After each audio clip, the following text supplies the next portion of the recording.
위기는 어느 날 갑자기 문을 두드리지 않습니다. 위기는 호수가 얼어붙는 것과 비슷해요. 처음엔 물 위에 얇은 살얼음이 낄 뿐이라 대부분은 아무 일도 없다고 느낍니다. 그런데 그 얼음이 발밑에서 조용히 두꺼워지는 동안 물가는 오르고 내 돈의 값어치는 떨어지고 갚아야 할 빚은 점점 무거워집니다. 그리고 사람들이 뉴스를 보고 아, 위기가 왔구나 하고 확인하는 그 순간에는 이미 호수 한가운데가 완전히 얼어붙어서 빠져나올 길이 사라진 뒤입니다. 오늘 제가 드리는 이야기는 다음 위기가 몇 년도에 온다는 예언이 아닙니다. 위기가 공식적으로 발표되기 훨씬 전에 그 조용한 겨울이 시작되는 신호를 남들보다 먼저 알아보고 늦기 전에 나와 내 가족을 지키는 방법입니다. 그리고 영상 끝에서는 나라가 어려워질수록 오히려 더 큰 힘을 내는 두 가지 자산이 정확히 무엇인지 말씀드리겠습니다. 그런데 이야기를 시작하기도 전에 이건 내 얘기가 아니야 하고 넘기려는 분들이 꼭 계세요. 그것도 정반대 두 방향으로요. 한쪽은 나는 빚도 없고 예금도 넉넉하니까 위기랑 상관없다 하시고, 다른 한쪽은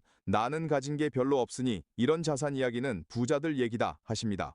두 분 다 틀리셨습니다. 위기는 빚 많은 사람만 무너뜨리는 게 아니에요. 예금 통장에 돈을 그대로 넣어 두신 분은 통장의 숫자는 그대로여도 그 돈으로 살 수 있는 것이 조용히 줄어듭니다. 그리고 이 두 자산은 큰 돈이 있어야 시작하는 게 아니라 지금 이 순간부터 조금씩 모아가는 겁니다. 그러니 오늘 이야기는 예금만 있는 분에게도 빚이 있는 분에게도 집 한 채가 재산의 전부인 분에게도 똑같이 해당됩니다. 제가 이걸 왜 이렇게 확신하냐고요? 제가 직접 겪었기 때문입니다. 저는 1997년 IMF 외환위기를 사업 한복판에서 정면으로 맞았던 사람입니다. 지금 이 영상을 찍고 있는 이곳 삼성동 코엑스와 무역센터가 바로 제 30대 청춘을 거의 다 보낸 자리예요. 1989년쯤부터 여기서 일했고 일요일에도 나와 일했고 한창 때는 사무실 임대료로 한 달에 900만 원 가까이 냈습니다. 그리고 1997년 그 위기가 저를 덮쳤고 저는 1998년 초에 이 건물을 거의 빈손으로 떠났습니다. 그로부터 거의 30년이 지난 지금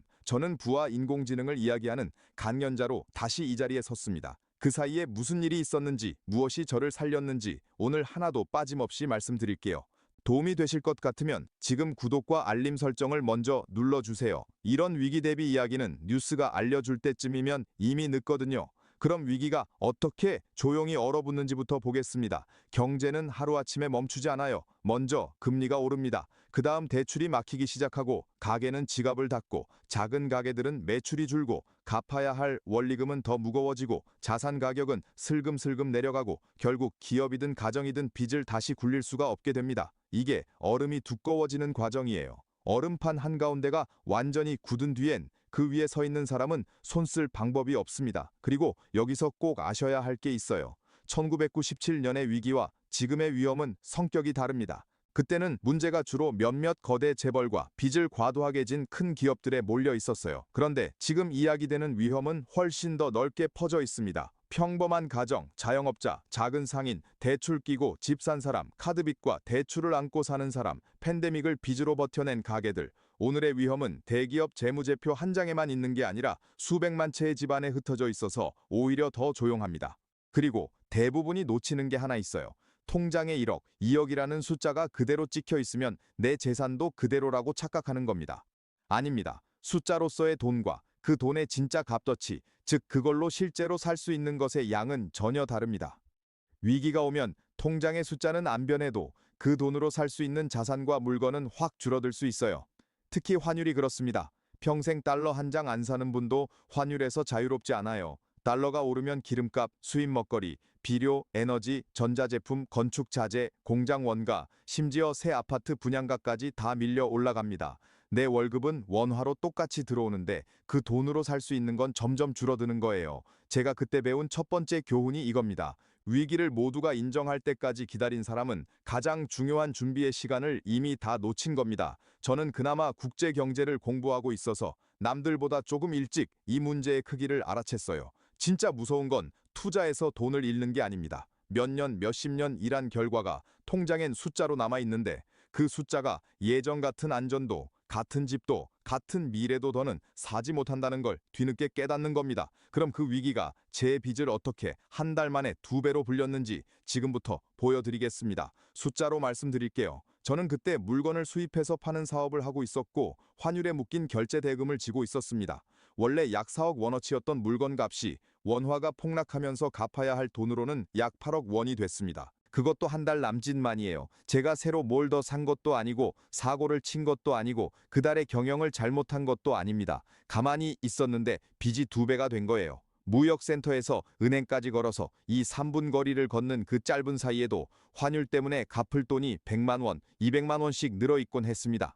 이게 수입 사업의 환율 곱셈이에요. 외화로 사서 원화로 파는 구조라 계약할 때, 배에 실을 때, 물건이 들어올 때, 대금을 치를 때 그 사이 환율이 크게 흔들리면 물건 양은 그대로인데 갚을 돈만 불어납니다. 그런데 진짜 무서웠던 건 따로 있었어요. 그 빚의 담보로 시골에 계신 어머니 집이 잡혀 있었습니다. 사업이 무너지면 사라지는 게 제 사업만이 아니었던 거예요. 어머니가 사시는 집까지 날아갈 판이었습니다. 위기가 사업의 문제에서 가족의 문제로 넘어오는 순간 회사도, 직원도, 수입도, 어머니 집도, 제 이름값도, 다시 시작할 기회까지도 전부 한꺼번에 위태로워졌습니다. 더 답답한 건 돈을 빌리려 해도 빌릴 데가 없었다는 겁니다. 저만 힘든 게 아니라 주변이 다 같이 얼어붙어 있었으니까요. 이게 유동성 위기의 무서운 점이에요. 나를 돕고 싶어 하는 사람조차 자기 손에 쓸 수 있는 현금이 없습니다. 그래도 저는 운이 좋았어요. 아는 분 3분 정도가 각각 1억이 넘는 돈을 빌려줘서 그 덕에 겨우 숨통을 이었습니다. 그때 무너진 게 저 같은 작은 사업만이 아니었습니다. 한보, 혜태처럼 그 시절 누구나 알던 거대 기업과 그룹들이 줄줄이 쓰러졌어요. 여기서 이름을 나열하는 게 중요한 게 아닙니다. 핵심은 이겁니다. 덩치가 유동성을 대신해 주지 못하고 재산이 많다고 빚의 위험이 사라지지 않으며 매출이 크다고 살아남는 게 아니라는 것. 과도한 빚은 무너질 리 없어 보이던 회사부터 먼저 쓰러뜨립니다. 빚은 평소엔 성장을 빠르게 해주는 것처럼 보여요. 그런데 위기가 오면 똑같은 빚이 추락을 빠르게 만듭니다. 재고를 늘리고 직원을 뽑고 번듯한 사무실을 유지하게 해주었던 바로 그 대출이 위기 앞에서는 내가 반응할 수 있는 모든 선택지를 하나씩 빼앗아 갑니다. 여기서 잠깐 여러분께 묻고 싶어요. 오늘 당장 내 소득이 30% 줄어든다면 가장 먼저 줄여야 할 지출이나 빚은 무엇인가요? 잠깐 진짜로 떠올려 보세요. 그리고 댓글에 현금이라고 남겨주세요. 위기에서 끝까지 나를 지키는 건 결국 손에 쥔 현금이라는 걸 저는 아주 비싸게 배웠거든요. 제가 살아남은 건 미래를 정확히 맞춰서가 아닙니다. 공부해서 문제를 일찍 알아챘고 남들보다 먼저 사업의 덩치를 줄였기 때문이에요. 위기 속에서 산다는 건 강해 보이는 게 아니라는 걸 그때 배웠습니다. 살아남는다는 건 현금을 지키고 고정 비용을 줄이고 스스로 결정할 힘을 남겨두는 거예요. 저는 이게 잠깐 지나가는 경제 감기가 아니라 구조가 통째로 부러지는 상황이라는 걸 인정했기 때문에 움직일 수 있었습니다. 그때 제 상황은 이랬어요. 무역센터의 비싼 사무실, 한 달 900만 원에 가까운 임대료, 많은 직원, 성장기에나 맞는 큰 구조, 그리고 사업 위험에 함께 묶여있는 집과 자산들. 저는 결단을 내렸습니다. 무역센터의 큰 사무실을 접고 청담동의 훨씬 작은 사무실로 옮겼어요. 직원의 약 60%를 내보냈고 한두 명만 남겼습니다. 팔 수 있는 자산은 팔거나 정리했고 바꿀 수 있는 건 현금으로 바꿨고 고정 지출을 최대한 줄였고 무엇보다 성공한 사람처럼 보여야 한다는 그 마음을 내려놓았습니다. 첫째, 일찍 줄이는 게 늦게 줄이는 것보다 덜 아픕니다.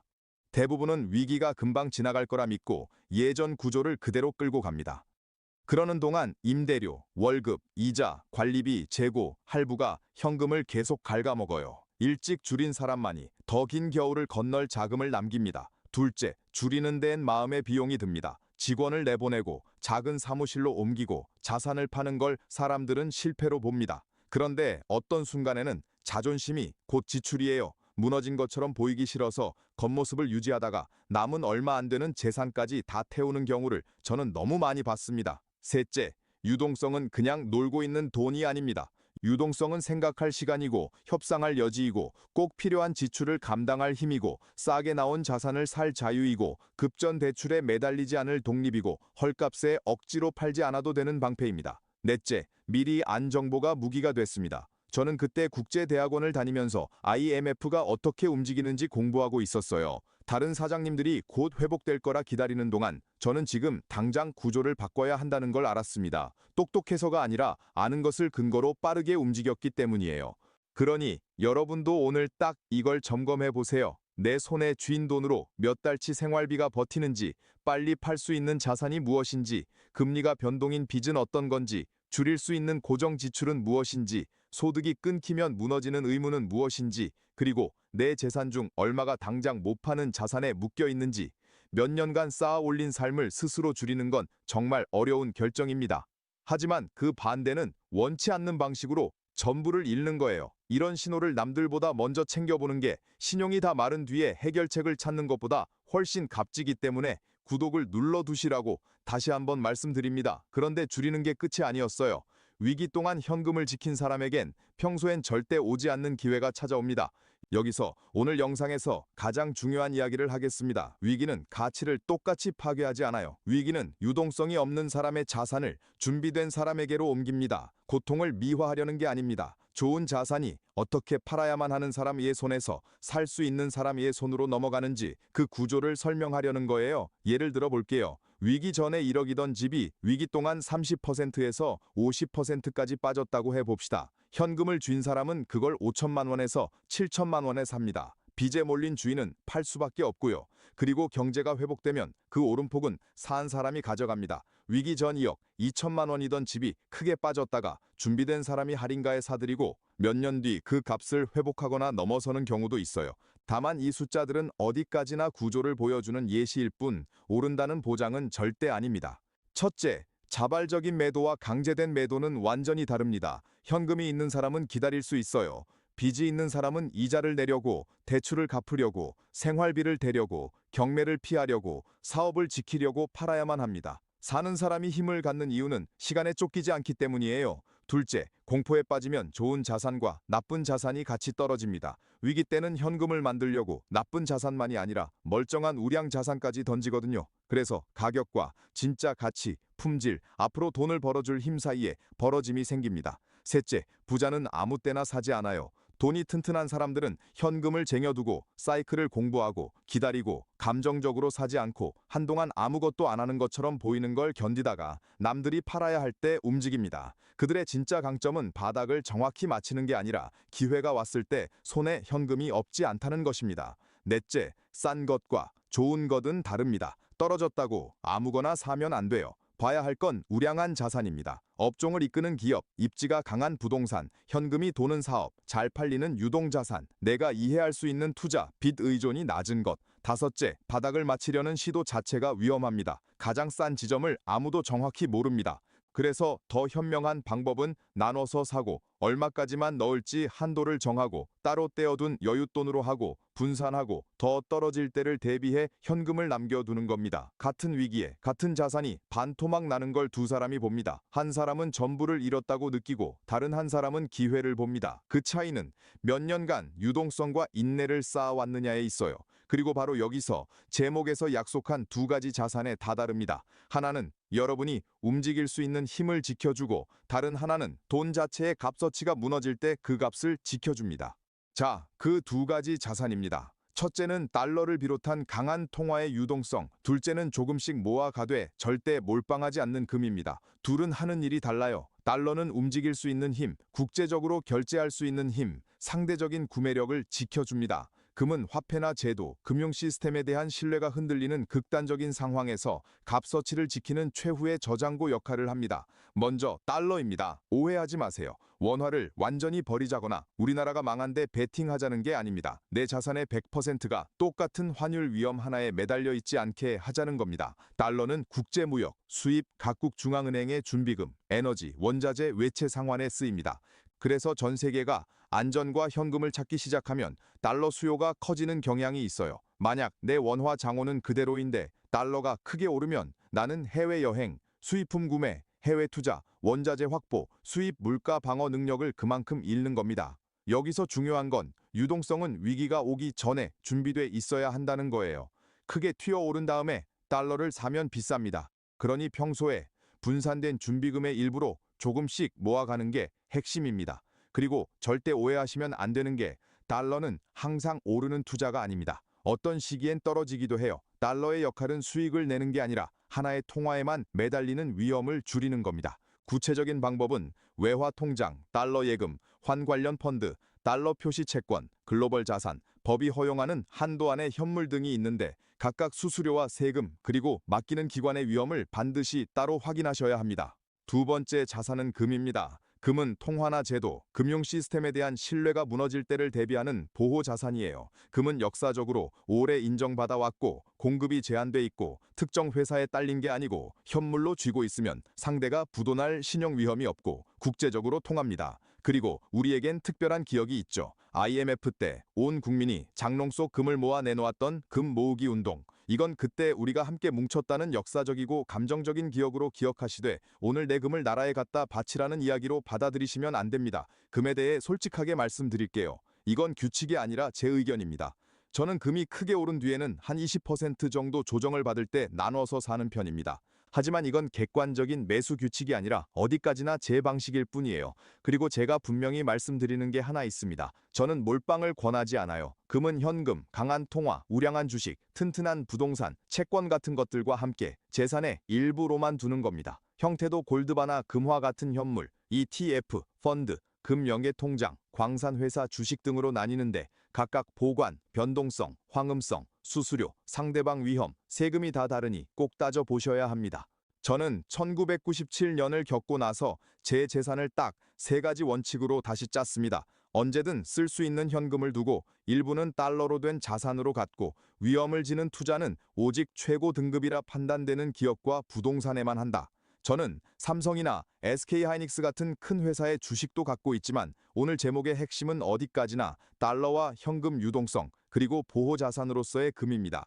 위기가 닥쳤을 때 가장 값진 건 많이 오른 자산 하나가 아니에요. 대출을 애원하지 않아도 되고 가족의 집을 팔지 않아도 되고 최악의 순간에 투자를 헐값에 던지지 않아도 되는 그 상태 자체입니다. 여러분은 이 둘 중에 어느 쪽을 이미 조금이라도 모으기 시작하셨나요? 댓글에 달러와 금이라고 남기고 어느 쪽인지 알려주세요. 다만 맞는 자산을 가졌다고 다 되는 건 아닙니다. 진짜 보호는 결국 절제, 과시하지 않기, 잘 팔리는 자산을 고르기, 그리고 경제 신호를 꾸준히 지켜보는 데서 나옵니다. 마지막으로 살아남은 사람의 규칙을 말씀드릴게요. 저는 사업이 잘 될 때 샴페인을 터트리지 않는 법을 배웠습니다. 왜냐하면 내가 아무 잘못을 안 해도 바깥에서 온 위기가 나를 칠 수 있으니까요. 준비는 비관이 아닙니다. 사이클에 대한 존중이에요. 그 위기 뒤에 저는 다시 일어섰습니다. TV 홈쇼핑을 통해 재기했고 이탈리아 브랜드를 들여와 라이선스를 맺었고 한 번 방송에 약 2억 원어치를 판 적도 있어요. 빚을 다 갚았고 나중엔 IMF를 이겨낸 사람으로 방송에 소개되기도 했고 세월이 흘러 간견자로 이 코엑스에 다시 섰습니다. 그런데 저는 그 회복을 이제 마음 놓아도 된다는 허락으로 받아들이지 않았어요. 어머니 집을 잃을 뻔했던 그 공포가 돈을 대하는 제 눈을 영원히 바꿔놓았거든요. 첫째, 좋은 시기가 올 때마다 생활 수준을 올리지 마세요. 소득이 늘면 사람들은 곧바로 집, 차, 사무실, 직원, 여행 매달 나가는 지출을 키웁니다. 그렇게 잠깐의 성공이 평생의 의무로 굳어집니다. 둘째, 언제든 현금으로 바꿀 수 있는 자산을 가지세요. 우량한 부동산, 대표 기업의 주식, 강한 통화의 준비금, 시장이 살아있는 자산, 아무리 좋은 자산도 내가 팔아야 할 때 사줄 사람이 없으면 보호막이 못 됩니다. 셋째, 다음 위기는 내 잘못에서 시작되지 않아도 됩니다. IMF, 글로벌 금융위기, 팬데믹, 전부 신중했던 사람들까지 바깥 요인으로 함께 얻어맞았어요. 그래서 준비는 내 삶이 멀쩡해 보일 때에도 해둬야 합니다. 넷째, 경제 뉴스를 습관으로 챙기세요. 환율, 금리, 부채, 물가, 실업, 파산, 신용, 세계시장. 겁먹으려고가 아니라 방향이 바뀌는 걸 알아채려고요. 그래서 최종 공식은 이렇습니다. 위기 전에 공부하고 약한 빚을 줄이고 유동성을 지키고 통화를 나누고 금을 지나치게 몰지 않게 모으고 우량한 자산을 고르고 인내심 있게 기다리다가 안전 마진이 있을 때만 산다. 저는 그때 직원들 앞에서 약한 모습을 보일 수 없어서 코엑스 어느 층에 혼자 올라가 울곤 했습니다. 그리고 수십 년이 지나 저는 바로 그 자리에 다시 섰어요. 이 이야기의 끝은 돈에 관한 게 아닙니다. 위기에 짓밟히는 것과 모든 게 끝난 것처럼 보였던 그 자리에 다시 걸어 들어갈 만큼의 존엄을 지키며 위기를 건너는 것, 그 차이에 관한 이야기입니다. 오늘 내용이 도움이 되셨다면 구독과 좋아요 부탁드리고 30대, 40대, 50대, 60대 가족에게 이 영상을 꼭 공유해 주세요. 그리고 여러분은 다가올 위기를 어떻게 준비하고 있는지 댓글로 알려주세요. 마지막 댓글 단어는 준비입니다. 여러분은 위기가 오는 날짜를 맞힐 필요가 없어요. 위기가 와도 무너지지 않는 삶을 지어두면 됩니다. 현금은 시간을 주고 달러는 움직일 힘을 지키고 금은 값어치를 지키고 지식은 여러분이 겨울이 이미 시작됐다는 걸 가장 늦게 아는 사람이 되지 않게 막아줍니다. 마지막으로 한 가지, 이 영상은 일반적인 정보 제공일 뿐 특정 상품 투자 권유나 개인 맞춤 재무 조언이 아닙니다. 환율, 금값, 세금, 한도 같은 숫자와 제도는 시점에 따라 달라지고 달러나 금이 모든 위기에서 반드시 오른다고 보장할 수는 없습니다. 실제로 결정하시기 전에는 반드시 해당 금융기관과 공식 자료에서 직접 확인하시기 바랍니다. 저는 다음에도 여러분의 돈을 지키는 정보로 다시 찾아뵙겠습니다.